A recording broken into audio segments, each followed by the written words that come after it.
You're listening to Discovering the Truth with Dan Duvall.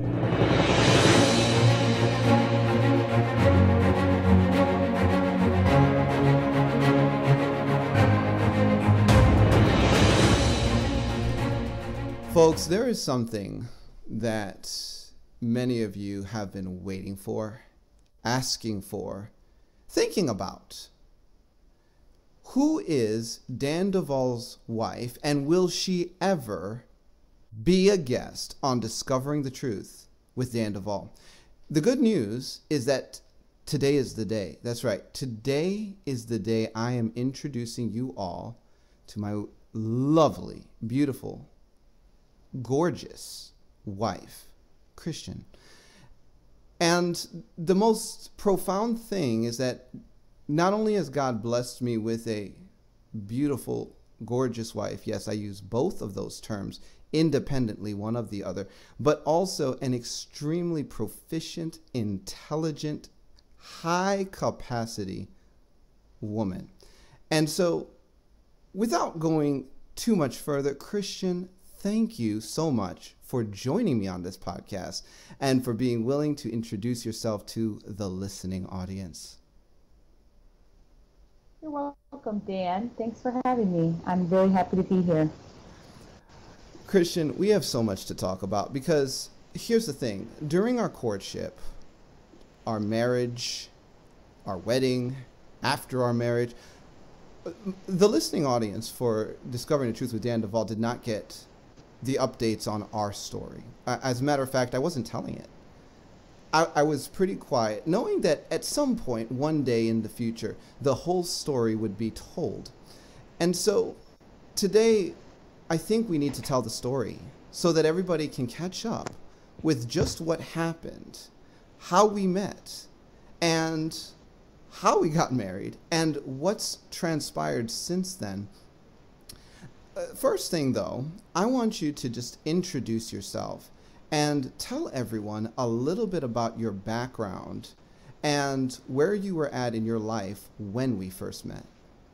So I'm originally from Michigan, and for various reasons, it was on my heart to actually go to college in California. I went to Stanford University and did an undergraduate in engineering. From there, I went on, worked in consulting and for the government as well as for companies. I worked in finance in New York City, working doing asset management essentially. And from there, I went on to Harvard Business School.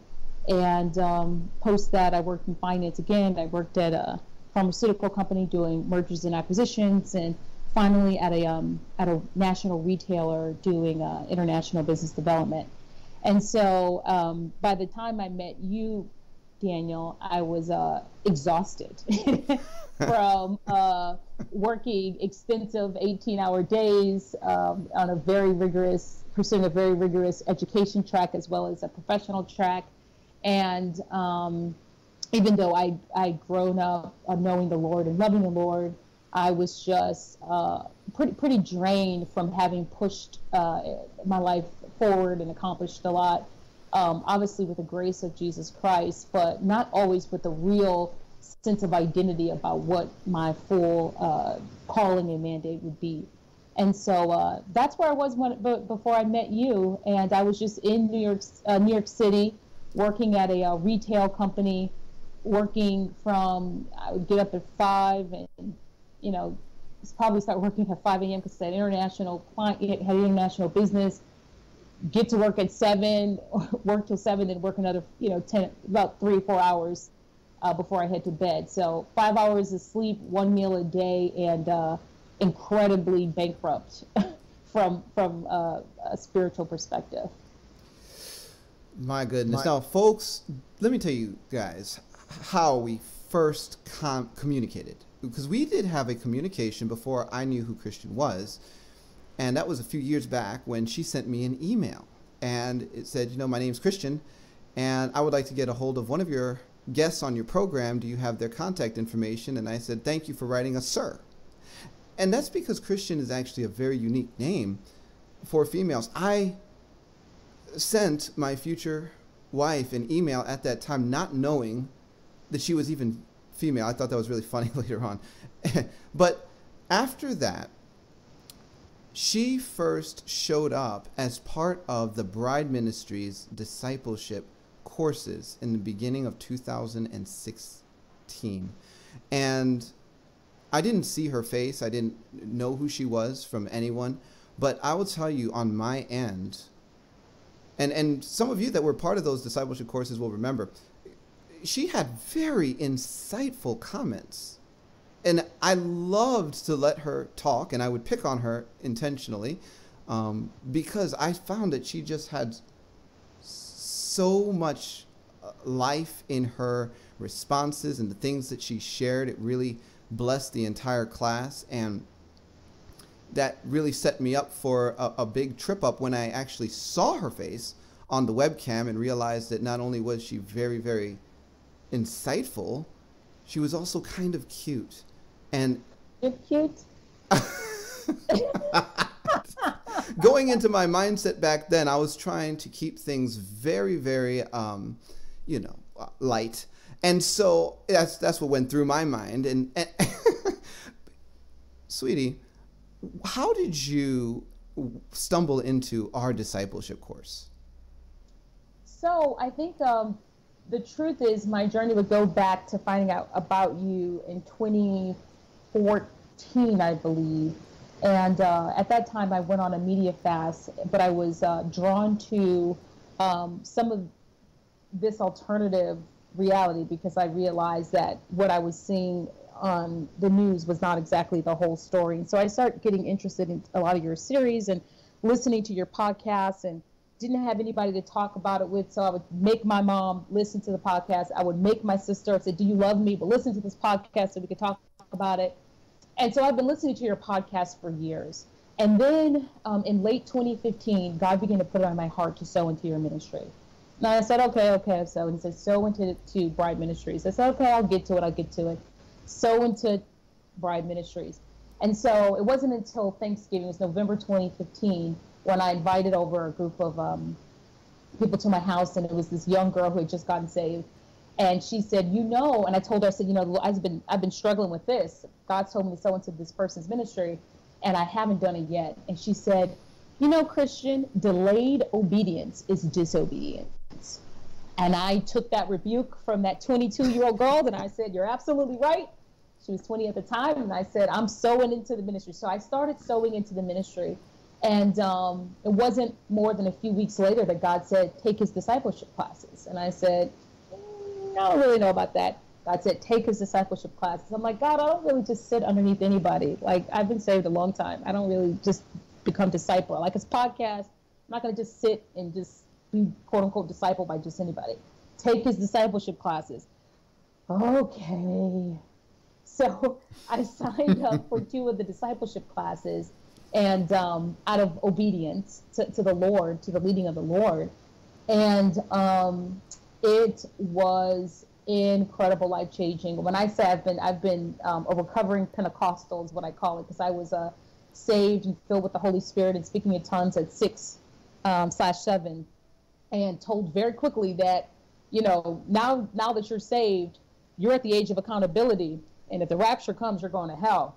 So I was with this excessive fear of the Lord. Like if I didn't eat the rest of my peas, I would go to hell, So I had this complete religious programming operating and separating me from God. And so Dan's In Christ class completely transformed my life. I mean, by class 3, I was just in a ball of tears while he was just talking, because so much of what I had assumed about God and the things that kept me from developing the deep relationship with God as Father was just being dismantled before my eyes, and it was a really beautiful thing. So that really transformed my life, and in a lot of ways. And so I was really grateful that I had taken those classes. And so at that point, that probably brings us to around April, when the first round of or March, when the first round of discipleship classes, March 2016, the first round of discipleship classes were over. And at which point I get an email from Dan Duvall. Yes. And so I was seeking God on how to advance his kingdom. And he said, you need to send Christian an email. And I was like, thank you, Jesus. So I sent her an email, and one of the things that God told me was just keep it business, which was key. It was actually really important because at the time, Christian was single, but very intentionally single, and potential suitors did not fare well with that situation she was in. And so I didn't know anything. But what I did know was that she had made several comments during the course of the first round of discipleship in 2016 to say, wow, this woman really has a handle on business, and I need a business person. I really need that skill set at Bride Ministries if we're going to go where God is taking us, because I don't have certain components of experience and knowledge base that this ministry needs to go to another level. And so I initially wrote her just to try to get an idea of her background and possibly how she could help the ministry. And then we got on the phone and had a chat. And then we had another chat. We had a couple touch bases, at which point it's allegedly said that I mentioned I was single. I don't know that that's actually true or not, but what I do know is that I had very pure motives the whole time. So that's my version, guys, and I'm sticking to it. Okay, so I actually asked Daniel when we got to how we met, were we going to tell the truth or his version? And it seems like we're going to tell both. So here's what really happened.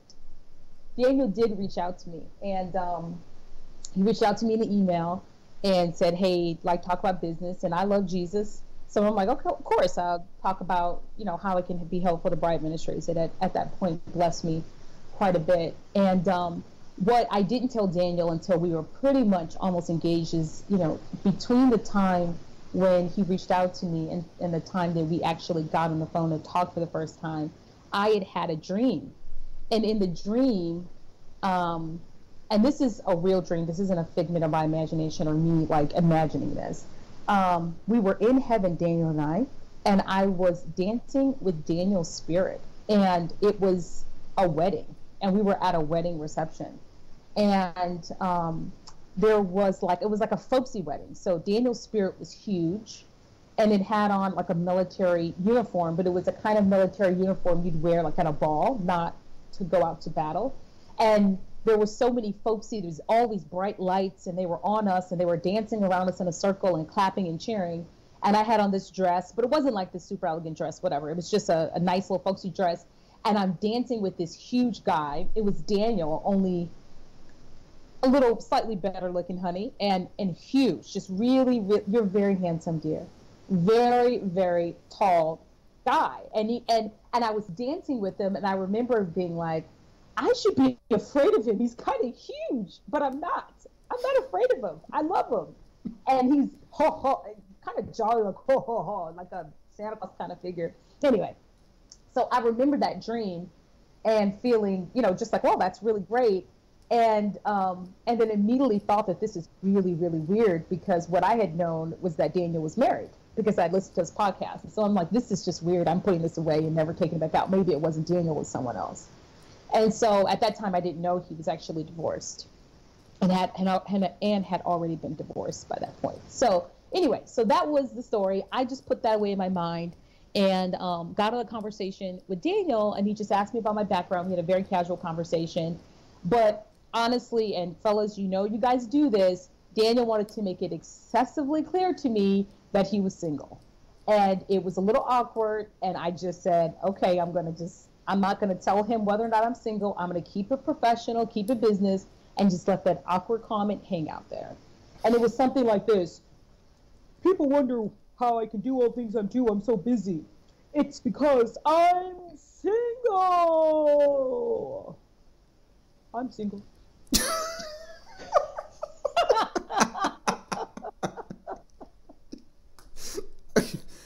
It was so obvious. So the vote is out. Who's right? Who knows? Here's the thing, guys. As things went forward, we began to touch base every now and again, and Christian signed up to be a moderator for the Fireplace Church as we were in the process of launching it, along with a whole number of other people that have been part of the discipleship courses in the first round and also in the second round.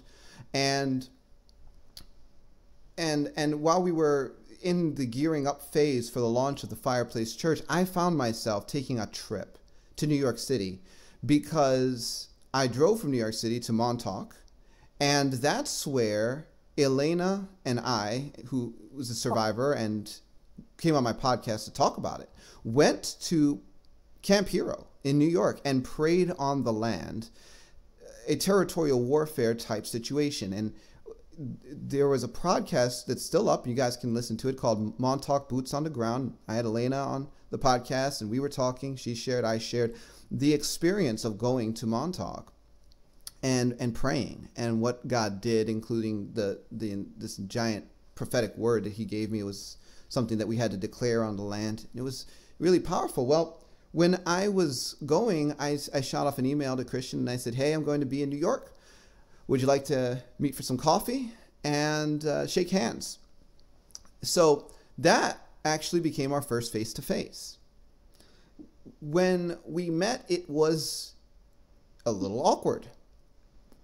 And it was kind of messed up because my rental car got delayed an hour. So I just stood in line an hour and I had about an hour and 20 minutes or an hour and a half to meet with her. So I basically sat down for just a few minutes and had to go the day I arrived. So we scheduled a follow-up lunch on the day I was leaving New York, which was even more awkward. And I'll let her tell the story from her perspective because it's probably a little more accurate than mine. But the truth is, I thought at the end of it all, I wasn't going to talk to her again and had probably lost a really good moderator in the process. Anyway, sweetie, you could talk about what happened when we met for the first time in New York. So the first time we met in New York, I thought I would make it easy for Daniel. So I met him in Queens near LaGuardia Airport. Sat a car. And he was super late, like an hour and a half late. And, you know, it is what it is. The first time I have a little bit of grace. And so he comes and you could tell he was quite flustered, but he stands there and he's about to do his warfare thing. And, you know, you never know how Dan Duvall is, you know, if he's actually a normal person, eats normal food, or if he's just like a weirdo. And so he comes in and he sits and he goes, God tells me nothing new. And I'm like, okay, hi, I'm Christian. Nice to meet you too. And then he proceeds to play it cool. You're laughing. He proceeds to play it cool, and it's like, you're not looking at my eyes. I know you like me. Like, I just like, you know, let's just be cool. Let's just be nice. Let's hug each other and just be like normal people. But he was trying to play it cool, very serious, very stern. I'm just like, chill out. We're just both two people in a coffee shop. And then we get coffee. You know, I say, I'll pick up the tab, your guests. And we talk for about 20 minutes. And it was pretty awkward, straight conversation. And then he says, I have to go. I'm like, okay, so I just sat here for an hour and a half and you have to go. Great. So I leave, go back home. It was a little weird. So then he sent me a text, said, I'm sorry about that. He did his warfare. He was much more relaxed and said, can we meet up again when I'm leaving? So I left. I was working in New Jersey at the time. So I said, sure. I said, okay, great, let's meet up. We meet up again in Queens near the airport again. Go to a Thai restaurant in Queens. And he says, tell me about your business ideas. So we talked a little bit. He told me about the warfare, slaying a dragon. I'm just like, okay, great. And so then he said, tell me about your business ideas. So we started talking about some of the things and what God's doing. And I could tell he's like zoning out. Things are happening over there on his side. And he just goes, oh my gosh, I'm so weird. I'm like, what Daniel Duvall? What's going on? He goes, I'm really weird. I'm like, what's happening? He goes, so I can see the spirit sometimes. And I'm like, okay, what are you saying in the spirit? He's like, your spirit's talking to me right now. Famous pickup line of the decade. I'm like, really? What is my spirit saying to you, Daniel? It's saying, help me. And this is true. This is a fact. I am sitting across from Christian, and there are three things happening. My flesh was thinking, she's hot. My brain was trying to process her business concepts and ideas, and my spirit was talking to her spirit, and her spirit was saying, help me, help me. And I was hearing that very loud and very clear. And so I'm all over the place, guys. I mean, I'm like a mess, you know, and that's where the thing comes out. It's like, I'm so weird. Like, how do you even navigate this mess? And for some of you that have tracked with me and you're a survivor and you know what it's like to have parts talking and all that, like, maybe this makes more sense. I don't have parts like that, but I do have a functional spirit and soul, and I'll tell you, so I'm just like going in two directions, at least maybe three. And so there I am, and I just say it. Your spirit's talking to me, and she said, help me. And then I began to prophesy, and I'm trying to leave a good impression, but what I see is the Spirit of the Lord just hammering this poor innocent woman across the table from me at tie. And the more I say, the lower she began to physically sink beneath the table. I could tell that she was really holding on so she didn't burst out in tears. And I was shocked at how much she was able to withstand the pressure, because man, was God hammering her. But I'm like, oh my gosh, what is happening right now? This is supposed to be a pleasant lunch. And this poor woman is like just getting walloped. Thanks, Holy Spirit. And so, you know, I'm prophesying to her about, you know, God's feelings about her and this and that. And so that happened. And then we left Ty and I gave her a little hug and got back in my car. And she got in her car, got a speeding ticket. I went back to the airport, took off, and I'm thinking, I'm never going to hear from her again. But before I left, I had made the offer to minister to her human spirit. Now, many of you have heard different testimonies of how human spirit ministry happens, and Christian was a recipient of some of that ministry from me that next weekend. I didn't know that that was going to happen or not, but I had made the offer. So anyway, before we get to the following weekend, what was going on your end, sweetie?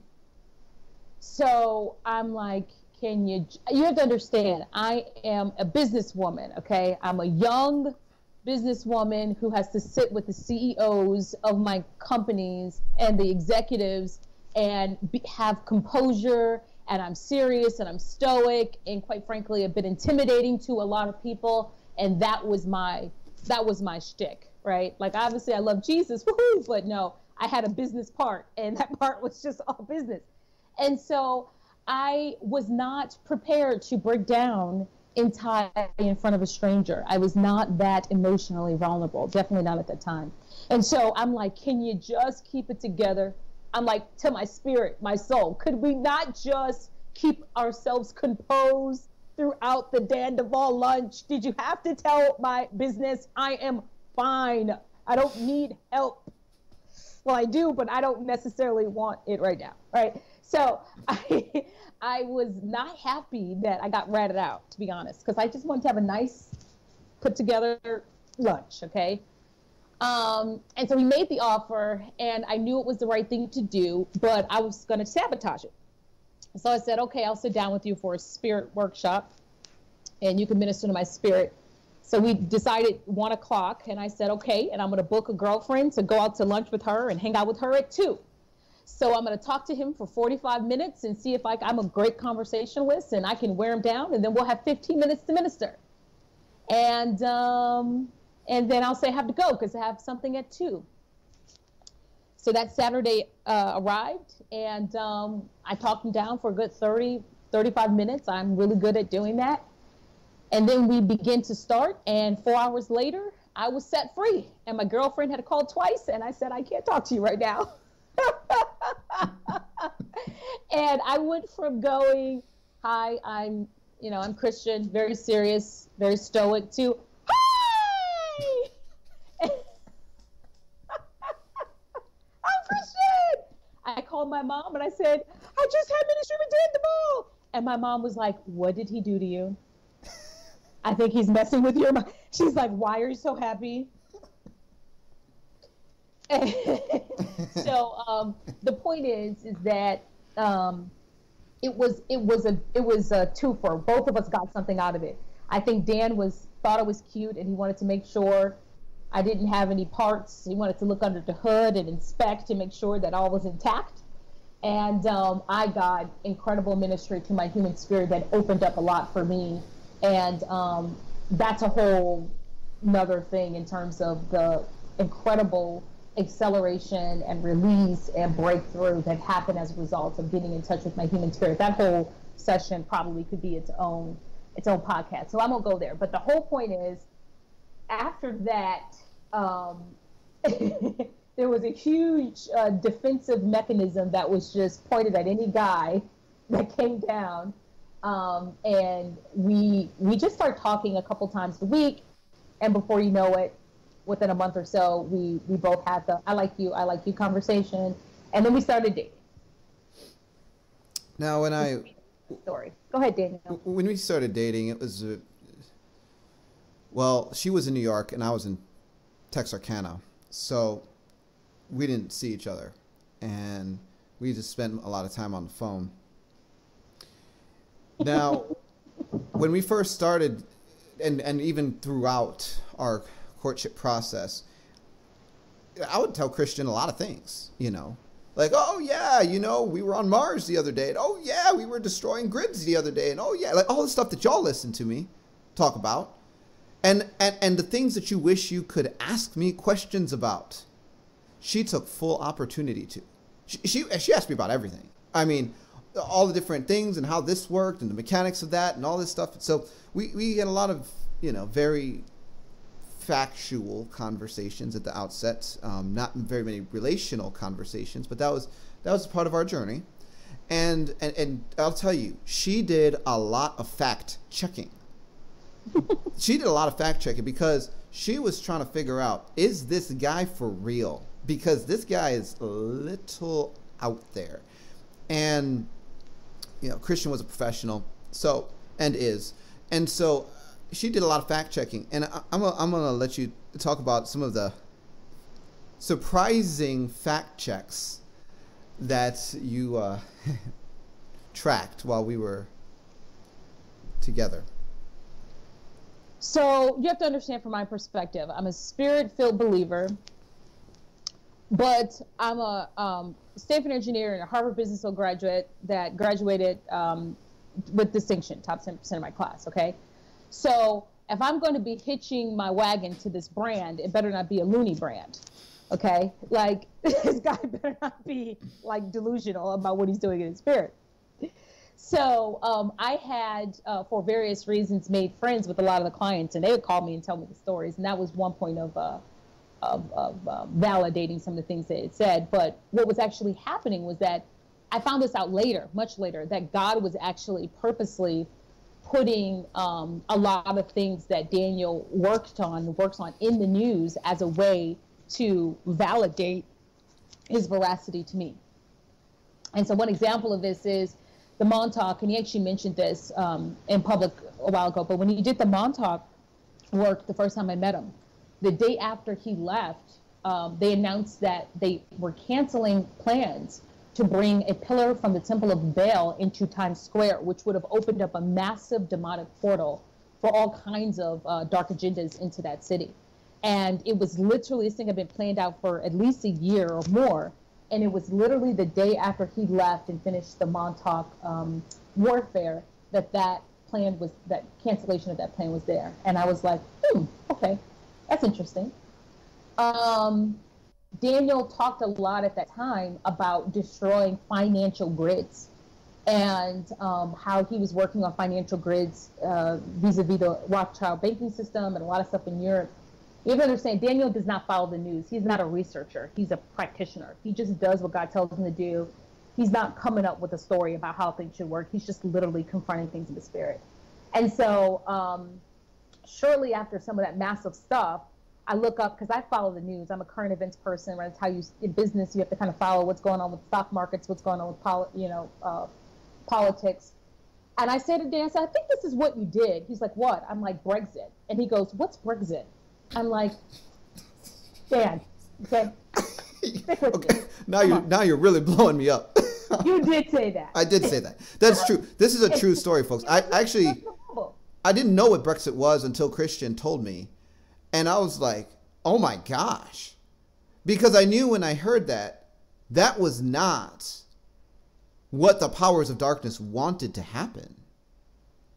And it was right before that in the spirit, working with some of the survivors that I work with in bringing justice and freedom from bondage, we had destroyed a whole series. It may have been hundreds of financial grids connecting to the Rothschild banking system.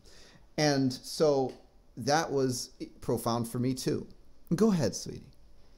So this one I don't really share a lot because I personally don't like to get into contentious politics, meaning people usually have very visceral reactions, particularly this day and age, around Republican or Democrat or whatever. But so I don't even necessarily share this a lot with my family because I don't actually necessarily want a response. But when I talked to Dan in June, he told me very, very clearly that in the spirit, Donald Trump will be president, is already president in the spirit. And I personally, and I know this audience, am not the biggest Donald Trump fan, okay? I was not a fan of Hillary Clinton, but I was not a Donald Trump fan. And I was like, okay. I like you, Dan Duvall, but this doesn't make any sense. Donald Trump is down 25% in the polls, and he keeps goofing all over himself. I'm just really confused by this. And so throughout this time period of June through the fall, I would, as I said, I met a lot of the survivors, the clients, and became friends with them. Part of that was just circumstantial. Part of it, I actually like to hear, I'm interested in kind of the survivor journey. And they'll call me on the phone and say, your boyfriend's amazing. This is what happened, such and such, or this or this or this. And I'm thinking to myself, I don't exactly know if I want this guy to win because of the kind of things that I'm seeing and hearing. But I kind of don't want Danny to be wrong because then I may have to break up with him because that means he's kind of, completely invalidated because he had maintained that Donald Trump is going to win. And he had consistently talked about the exploits Spirit was doing in the spirit to make sure that he did. And I think the Heavenly's agenda around Donald Trump winning was much more around destroying the New World Order agenda and having Hillary Clinton sit in that highest seat of the office and what the level of corruption that would have brought to the world. And so I don't want to get into politics, but essentially I'm sitting here on election night. Daniel calls me up and says it's finished. Hillary Clinton is finished. Okay? He says there is a huge super rigged agenda implicating that was happening with the actual voting election systems that just got taken down at 6 p.m. November 2nd, 2016. And I remember I'm in New York sitting on my laptop in my bed, and this decides the fate of a lot more than just the election. This guy is going to be proven here and now whether or not he's actually a real thing. And sure enough, Trump just started sweeping across the nation to not just my surprise and your surprise. I mean, everybody, the entire world was astounded by the level of victory that Donald Trump was able to accomplish in defeating Hillary Clinton, even though he was down 10 points in the poll up until that moment. And so I can go on and on, but the truth is, it's even to this day, I could see something happen on the news, and I'm like, what is Dan doing in a session? Because I know the mark of when Daniel's kind of messing around with some stuff in the spirit that shows up on the front page of the newspaper. And so, it's really it was really cool to see. And that's just a few stories out of a lot of stuff that over that courtship that is God has used to prove that Daniel Duvall is a real thing. Folks, the truth is, the day of the election, I had just gotten off the phone with the survivor, and here's where this begins to get grounded out. When a person has been subjected to grave injustice, they are a witness. And when a witness testifies in court, a judgment can be rendered. And so when I'm working with survivors, I leverage this technique I call the testimony of the witness. And I will, with using heavenly courts, leverage testimonies of survivors of grave injustices into massive judgments in the spirit realm, capable of collapsing entire realms, timelines, and things bigger than that. And we use that a lot. And of course, that goes in addition with all the other types of spiritual warfare that we, on the actual election day, when we were doing some work before the election, it was a massive construct. Some of it was on the earth in the spirit, some of it was in the heavens in the spirit. I'm not going to get into all the details, but it implicated even the voting booths somehow, but it was being manipulated from the spirit realm. And I don't know how to explain it all mechanically, like this is this and this is that. I know that what we did in the spirit destroyed the whole thing. And when it broke, I knew it, the person I was working with knew it, and we got off the phone, and I popped a bag of popcorn and sat on my couch, gave Christian a call, and I said, hey, Hillary Clinton's done, it's finished.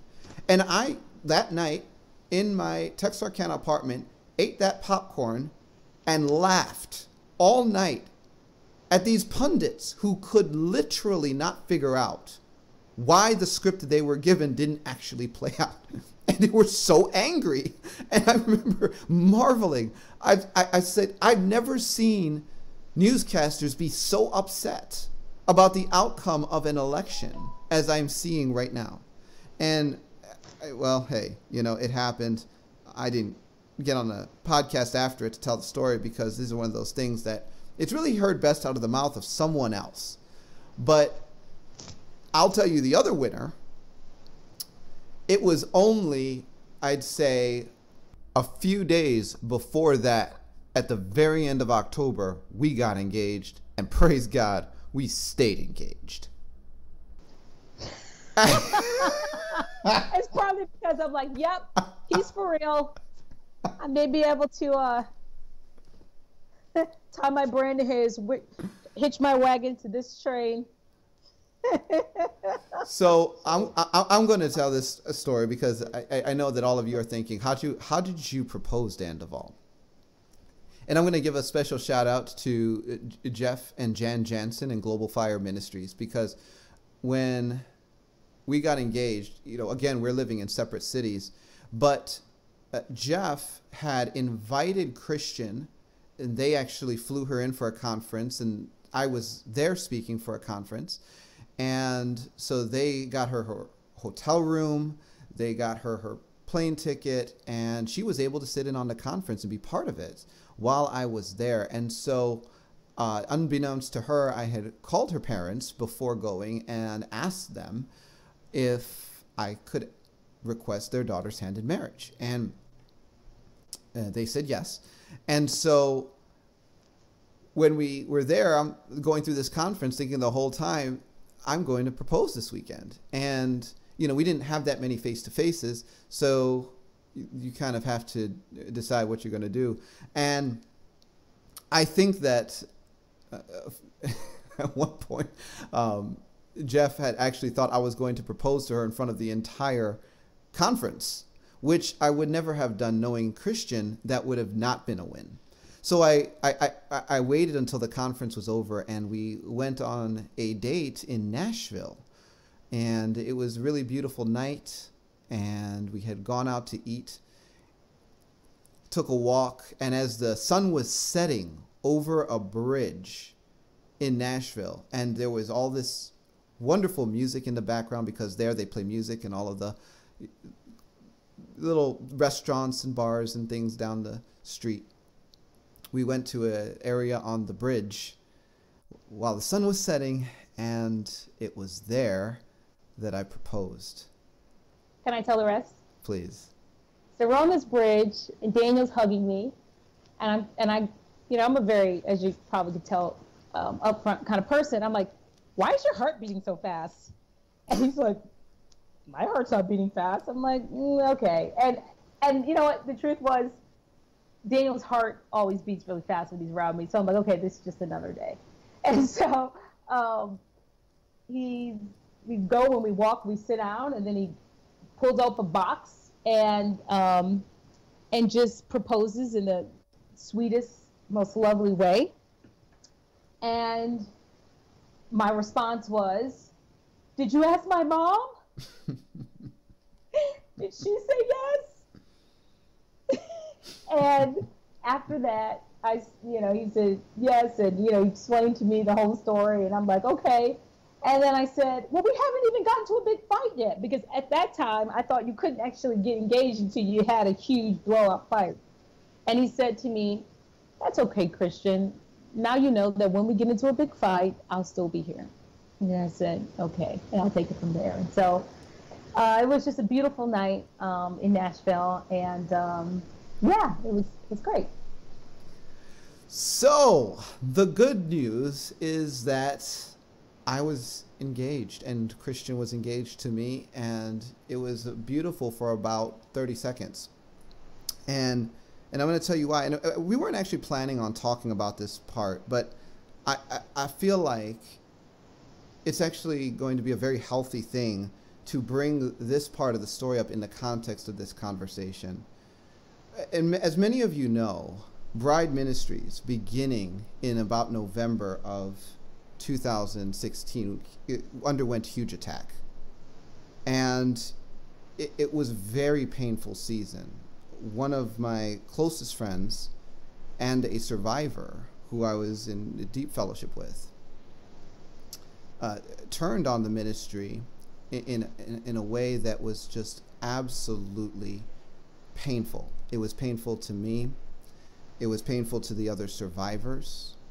And it was part of an agenda that got unleashed against the ministry, I think in response to a lot of the spiritual warfare we had been doing and the ground that had been getting taken. And the agenda was to take Bride Ministries out. And it was through slander, and it was through published libel. And frankly, it was through the people that were closest to me, and ultimately led to the entire disintegration of what I would call my inner circle. And this was something that Christian had to navigate with me. As we were trying to navigate our engagement period, we were also simultaneously navigating probably the largest spiritual attack I had ever come under in my life to that point. It was very public. And, I'm going to actually have Christian talk to you guys about what that was like from her perspective. For me, I mean, even now in this podcast, I'm not going to say anything more than survivors do get triggered sometimes, and many survivors carry programming to take down ministries. And if that programming gets triggered, they will act. And that's certainly what we witnessed happening at that time with someone I considered a very, very close friend. And it was very difficult, not only for me, but for a Christian who had to determine, what am I going to do?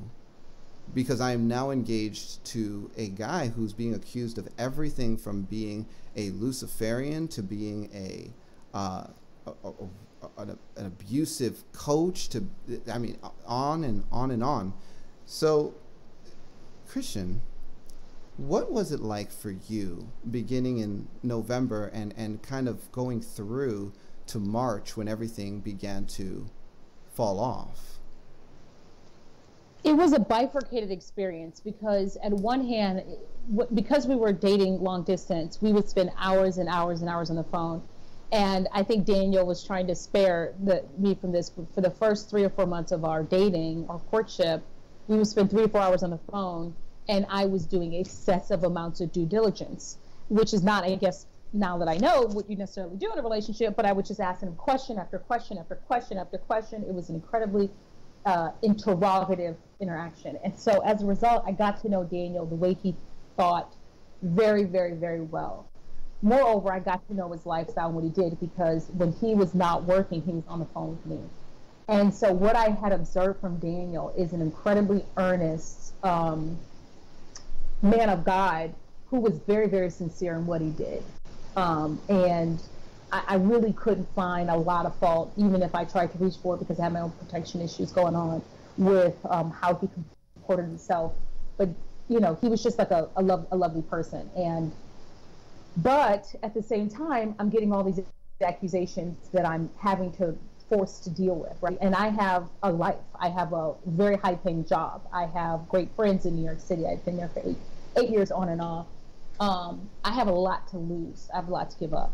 And if I'm going to go this track, right?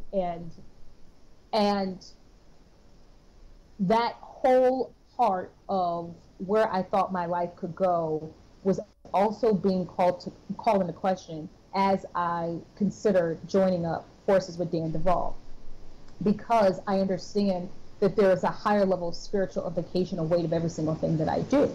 And so I realized that if I'm going to enter into this is going to change the course potentially of my direction of my life. And it could be great, you know, if it's great, right? And so it was a high cost decision.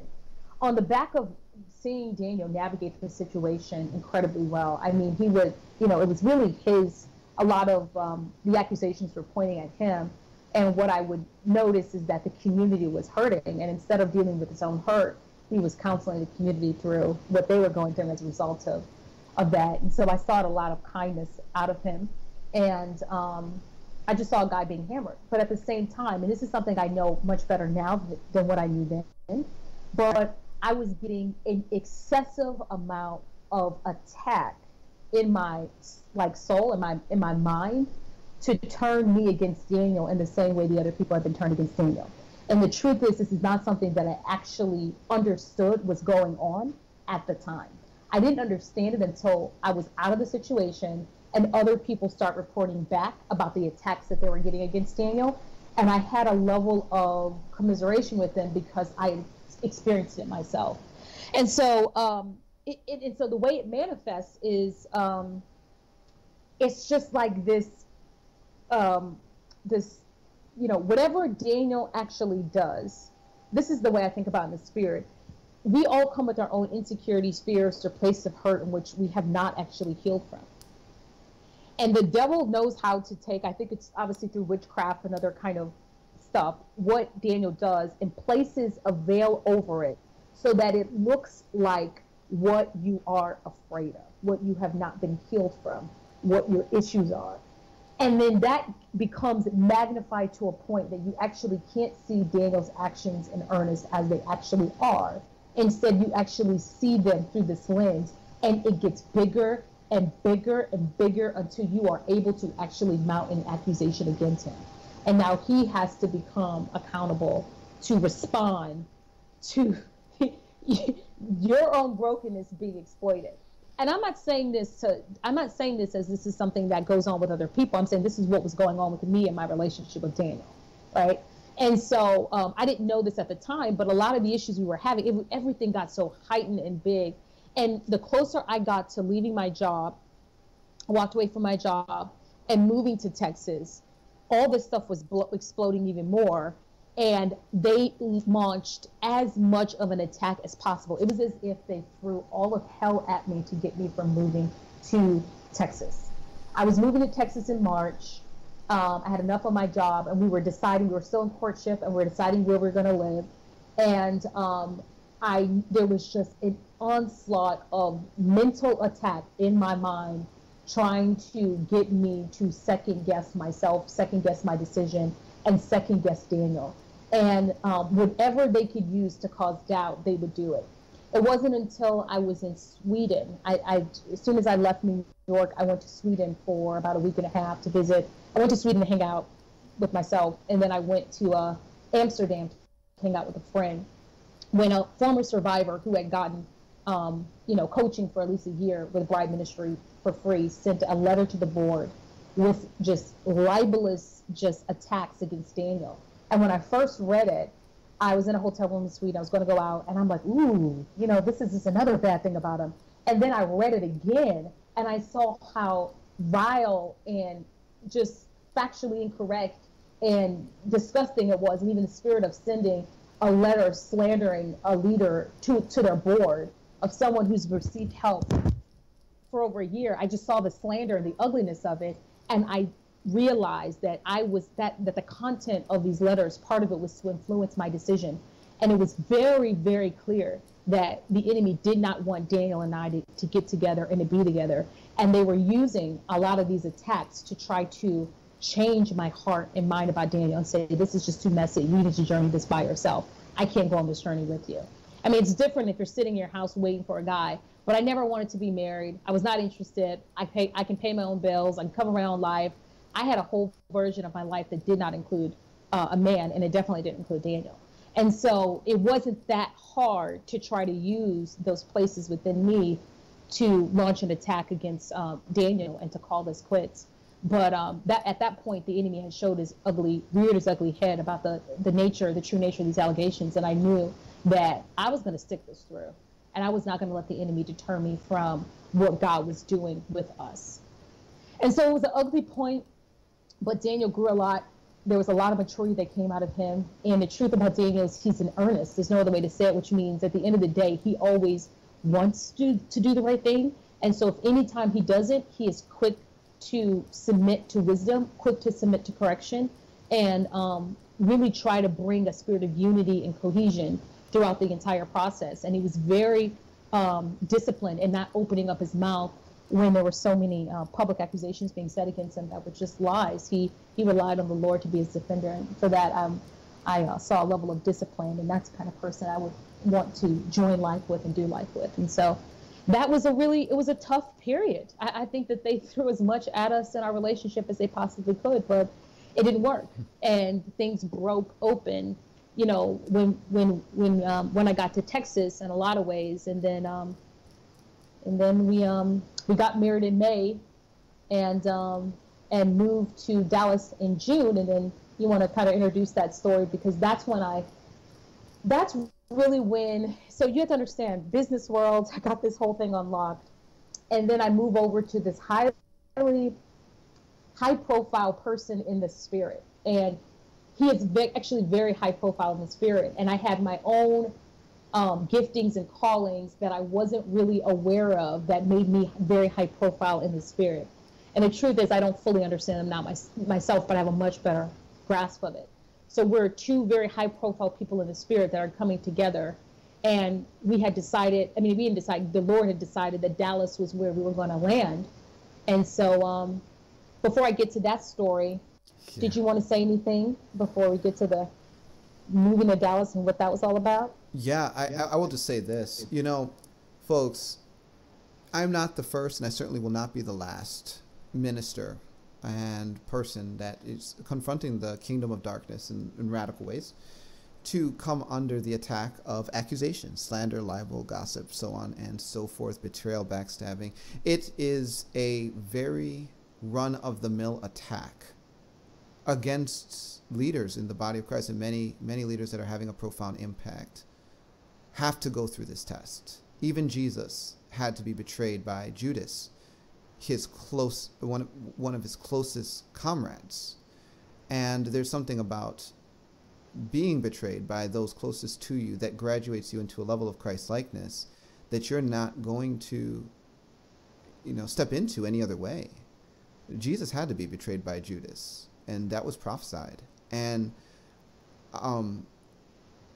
the good news is that in the season that we were going through our engagement, it created a cauldron of pressure, and what we were able to come through that with was something very solid between us that would withstand all kinds of pressure going into the future. I know that. Our relationship has been beautiful since we've been married, but just learning how to navigate very difficult circumstances at a point in a relationship where everything is just being birthed and it's totally new, was, looking back, priceless. And I am so personally appreciative for someone like Christian, who was able to see through the fog. And I'll say this, on the outset of what happened, many people came back to Bride Ministries, to me personally, and either apologized or just jumped back on board with us and said, we realize what happened, and we support you. As a matter of fact, at this point, Bride Ministries is in the best position financially and otherwise we've ever been, stronger than we've ever been, and Christian's been a huge part of that. But I will say, wow, what a season to navigate and to grow through. Now, when we got married, we actually came together in kind of two phases. We eloped essentially while planning the wedding that was to be in October. And in coming together, like Christian said, there was a lot of activity around that as well. And even when Christian moved to redo the Bride Ministries website, which everybody appreciates, including me, probably most of all, it streamlined all of our workflows and stuff, she underwent the most difficult website project I think she's ever taken on because of the spiritual warfare around that project. I think she was floored by it as well. She had just not seen that kind of resistance before. But then everything went to another level when we were moving to Dallas to move into our apartment together. And that occurred while we were actually on the road driving. We had loaded up the truck. My car was full. I moved out of my apartment, and now we're driving to Dallas. And she's about a mile ahead of me in the road in my car when I suddenly see my car just veer left, sharp left in the middle of the highway. And I'm back there thinking, what is going on? Because I don't see a sharp left in the highway. And then I see a sharp right. And I realize that she is fishtailing all over the highway. And I mean, we're driving in a light drizzle. There's absolutely no reason why this should be happening unless someone hit her from behind and knocked her off on an angle or something.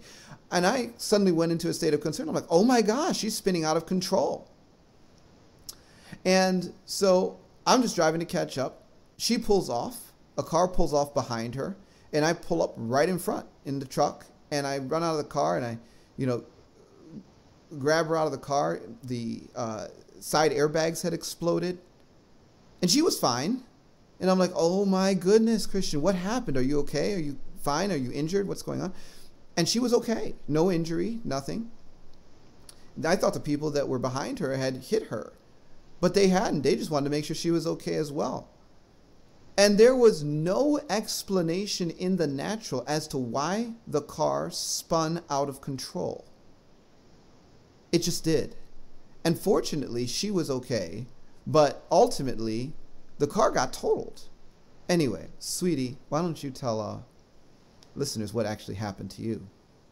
Sure. So I just want to kind of fill the gap in about why we did our marriage in two stages. So we had originally planned our marriage for May 2017. And to be honest with you, with all of the stuff that was happening, all of the attacks, I got a little freaked out. And I'm like, let's move this back to October. And it actually ended up working out because of all that needed to be planned. But when we had decided, we finished our premarital counseling, and we decided that Dallas was the place that God was sending us, I was praying about it because I'd left my job, and I was praying about what I was going to do and this. I was staying with my parents in Houston at the time. And God said to me very clearly, you can stay in Houston until September, October if you want, but your assignment's in Dallas. And so you're not going to like where you are 3 or 4 months from now because you're going to be in the exact same place because your assignment is not to be in Houston. And I am not a person who likes to waste my life or to waste my time. So I told Daniel, look, this is what God said. So we decided that, okay, well, we already decided May. Let's just elope in May and move in June because every day I'm sitting here in Houston, I'm wasting my time. And so that's why we decided to move early. Anyway, that day when we moved, Daniel's right. I moved myself from Houston to Texarkana. We moved ourselves from Texarkana to Dallas. And so on our way, we're about 30 minutes or probably 30 to 45 minutes away from our location on the bounds of Dallas. I was actually in a worship, listening to worship music and just having a really great time with the Lord, driving Daniel's car.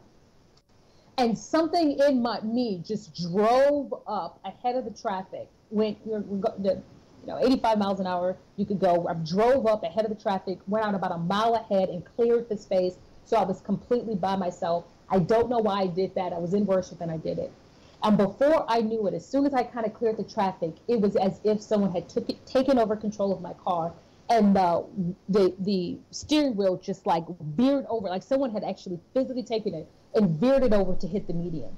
And this has never happened to me before in my life. And I'm like, whoa, whoa, whoa, whoa. I'm just saying, Jesus, Jesus, Jesus. And I'm going 80 miles an hour. The speed limit 75. It was cruise control. I wasn't going any faster. I was in the right-hand lane. Wasn't in the fast lane. I'm just cruising. And I'm trying to pull it back while slowing it down without spinning because it felt like I was spinning. And as soon as I would tap it a little one way, it would go all the way, veer over all the way to the other side, into the other ditch. And this happened about 3 or 4 times. And I'm just like, Jesus, Jesus, Jesus. And I'm like, I'm going to hit something. So inside of the car, I hear this huge bang. And I'm like, whoa, okay, I just hit something. I don't know what's happening. And I hit my head against something. The airbags explode. I finally, because of that, the car slows down. I get over to the side, and the people behind me go, what happened? They were so concerned. They're like, you just, spun out of control. Daniel comes up behind me. This is his beautiful BMW that's cash paid for, but he could see what happened. So he wasn't upset at all. And he just said, no worries, sweetie, we'll get you. We had a group of people from Bride Ministry who was going to be waiting at our house to help us move in. And they just said, listen, Christian, calm down. Don't, just get your emotions together, And this is at this time, what became really clear to me was around how the enemy uses our emotions in order to launch attacks against us. The first thing is I had not kept that time over the move covered in prayer.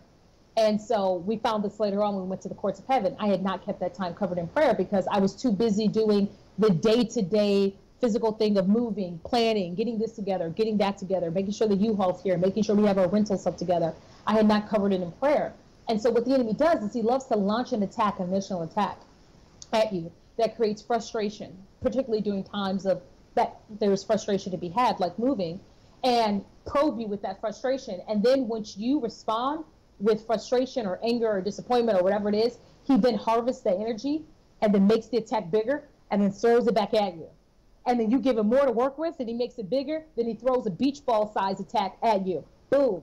And it's just a big, huge feedback loop going back and forth, back and forth, back and forth, back and forth that allows the enemy to launch something really large. When we went to the courts of heaven, I'm telling you this because this is when I realized I was not in Kansas anymore, proverbially speaking. Guess who shows up? Satan shows up. Queen of heaven shows up. Poseidon shows up. A bunch of Illuminati family shows up. Some local covens show up, and they all tried to launch an assassination attempt against me because they did not want me in Dallas. And this is where I was like, okay. This is what it's like. This is what this is going to be about. When we go to do something and we go to move something, all of hell is watching. And so I can't keep doors open, windows open. Things can't be open. Things have to be prayed for in a very spiritually diligent manner. And immediately I got my emotions in check. I got myself in check. We prayed. The people that were at our house, the Bride Tribe, were here. They prayed for us. I had no physical implications of having hit my head. We were up moving. You wouldn't even tell. All the prayers that were prayed were honored. We lost our car.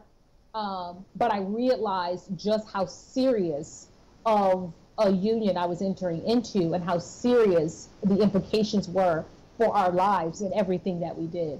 Week later, lost my car. Who shows up? Satan's in there. Tinker. I mean, don't you think he has something better to do? I mean, we really do. We don't realize. I didn't think I got it, like how big this really was until, Satan's in there messing with my transition. So within transmission. So within 2 weeks, Jay and I had both lost both of our cars.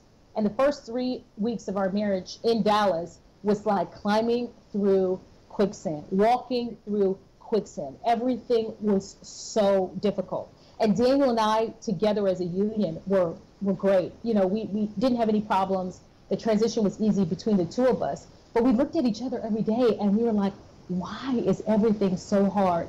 But during that time, we were subduing this area. And just on the back end of all of that, there is so much peace in our home. There is so much angelic activity in our home. We have people who come by our home and they say, whoa, there's all kinds of huge angels outside your home. It's Wealth Fortress. People come inside of our home and say, I just want to stay here because there's so much angelic activity. I can hear the angels' wings fluttering. They see portals opening. It's like an angelic highway in here.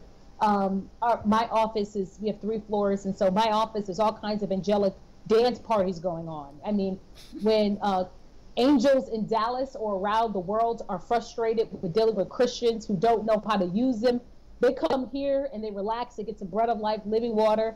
They, you know, love our atmosphere, go back out and do their assignments. And so, but in that time, we have subdued it, and people have remarked being in this area, they feel that we have adequately subdued this environment to make it conducive for what Daniel does and for ultimately for what I do. So anyway, it's serious, and we're going to talk about our wedding, which shows you just how serious it is in a second. So, but before we talk about the wedding, we're going to talk about debt, folks. Here's the thing that happened. We had this massive revelation on debt right out the gate coming together. Now, for me, and I've shared this story many times, I've been debt-free for years. I had a house and it sold, and from that increase, I became debt-free, and since 2015, I've never looked back. And so when I began to deal with things and constructs in the spirit, touching banking systems, touching systems of control and enslavement through debt, I was not experiencing any backlash from that.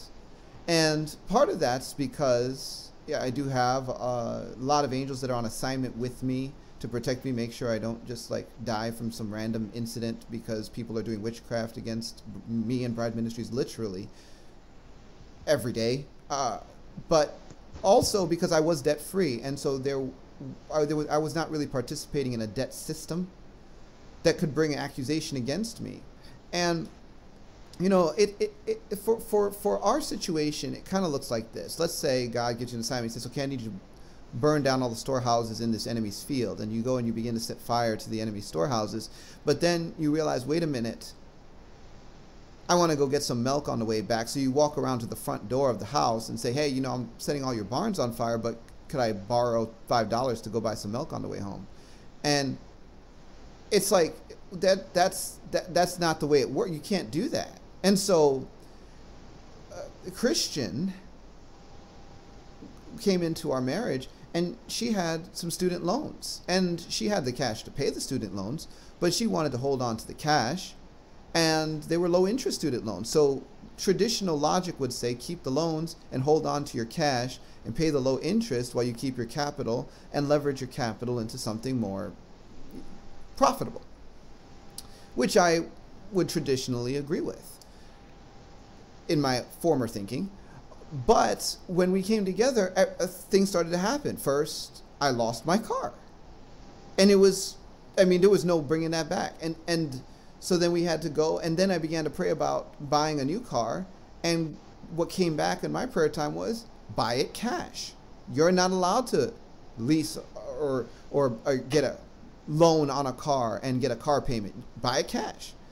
And so I had my eye on several vehicles, and I'm like, well, I guess that category is gone. I'm going to have to look in a different direction, which I did, and God blessed. But at the same time, you know, she lost her car, and we were planning on using her car for a while when we first got married. Just, you know, say, well, at least we have that. But that was gone.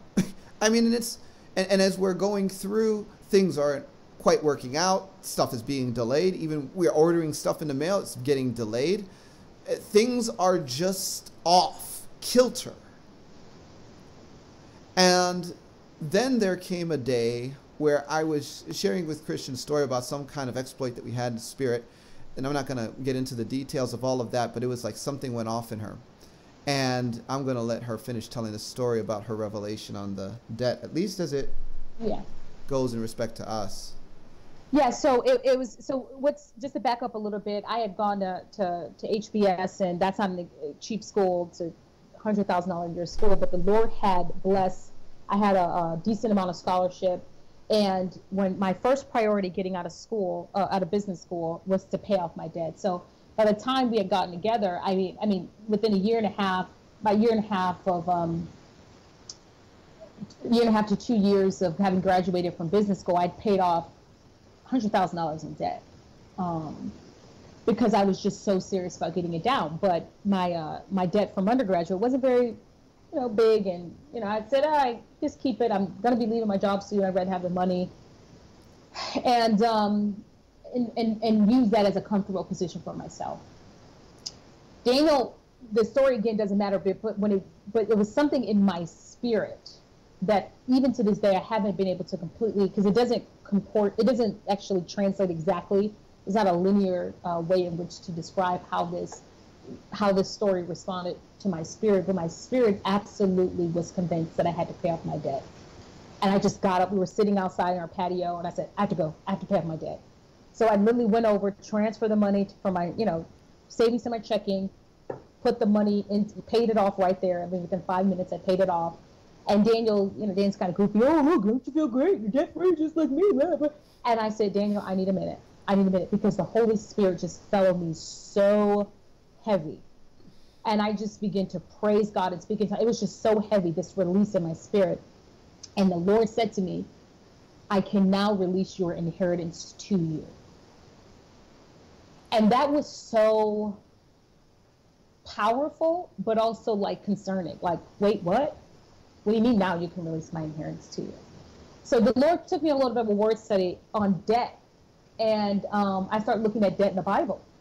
And the Hebrew word for debt, if you look at it, Hebrew Strong's Concordance, is H5378, and it's nashah. And it means exactly what you think. It's interest, creditor with, debt, exact, usury. It's exactly what you think it is.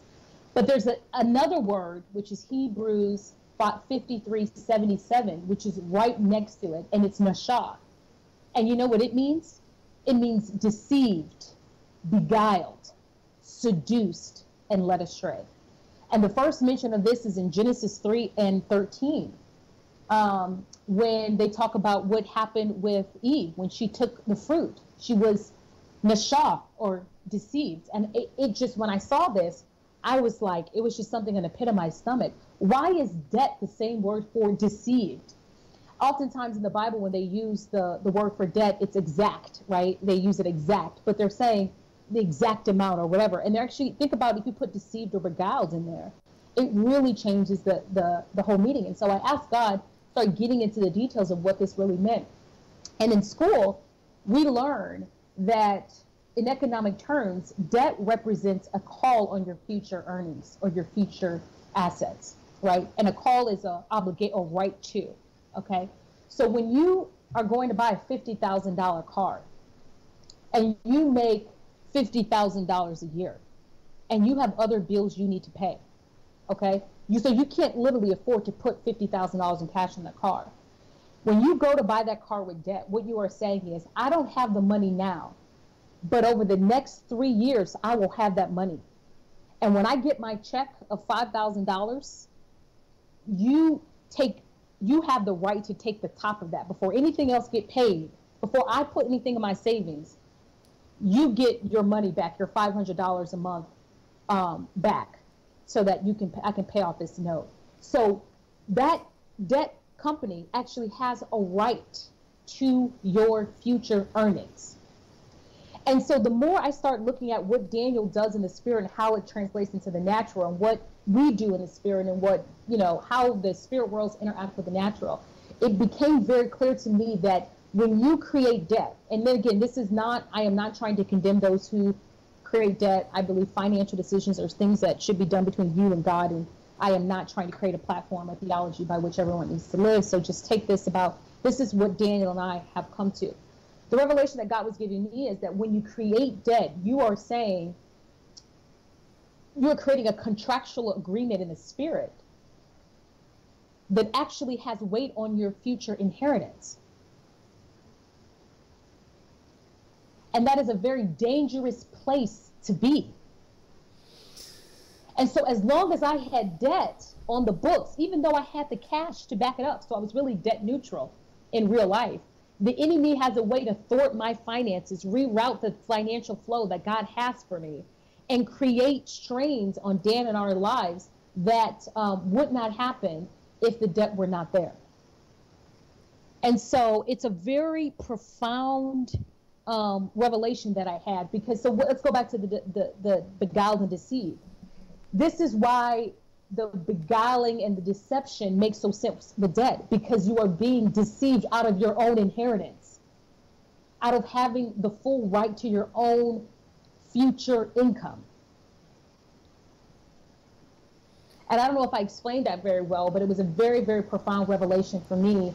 And because of the work we do, it's an occupational hazard to have that contractual right in the spirit for the enemy to reroute our finances, to stop our financial flow, and to do it on the basis of our participation in the Rothschild banking system. And the next day, after I paid back that debt, everything that we had been slothing through broke. And we have pretty much not looked back. Yep, that's pretty much what happened, guys. I think you did an outstanding job explaining that. Thank you, honey. You know, you did really good. Really, really good. Here's the thing. For people who are pursuing their actual mandate in the kingdom of God, there is a great deal of opposition. There is a great deal of opposition. And the enemy is going to work any angle that he can. And he was, in a sense, calling in the debt by destroying our assets. Because there was a note out on future earnings in the spirit as well as the natural. And so when the enemy is scraping for anything he can get his hands on, that's what he went for. And we were feeling it. So we found a great deal of peace overtook us in our marriage as we made that transition. And I'm just praising God that we were able to make that transition. I know that there are many people that are going to listen to that testimony and say, well, I wish I could make that transition, but I can't because I don't have the cash in my bank account to pay off the debt that I have incurred. And there's a grace for that. I think that there is a huge message around setting your heart on debt freedom and pursuing strategic implementations of new strategies, you know, with the Lord to achieve that. So with that said, we're not going to go any further on that, but that takes us through the summer, and then we finally arrive at the wedding time. And this is a joyous time in any person's life because you're going to have a celebration and an event around your love, around the joy and the gift of relationship. And Christian had a great idea and said, you know, Daniel, let's do our wedding in a beautiful place called Bali. And I was like, of course we should do our wedding in a place called Bali on the other side of the world. It sounds like so much fun. I didn't even think about the fact that it was an extremely pagan nation, or that there were idols everywhere and it was extremely Hindu, and some of these gods over there might not be so happy that Dan Duvall and his wife are now walking on their territory with their prayers and their angels and their stuff. And so I didn't even think about it when she first brought it up. I'm just like, yeah, great idea. And next thing we know, we are in the throes of all-out war. And it's a sobering thing to come to the revelation that you just don't travel without the spirit realm taking notice. And the funny thing is, you would think that there would be some diplomatic arrangements. It's like, well, he doesn't want to do war here. He just wants to get married here and then go home. So maybe we should just leave him alone and let him be fine. That way they don't attack. But no, that's not how these demons think. They just get angry and they have issues. Demons have issues, folks. They have a tick, they have pride, they have all kinds of stuff going on. So here we are, and we are finally arriving at the wedding. These guys are upset, and then there's a rock in the windshield. Yeah, so the rock in the windshield, it actually starts a little bit before that. The story is actually quite interesting, but we're going to have to wait until next week to find out what happened at the wedding and the honeymoon and everything after that.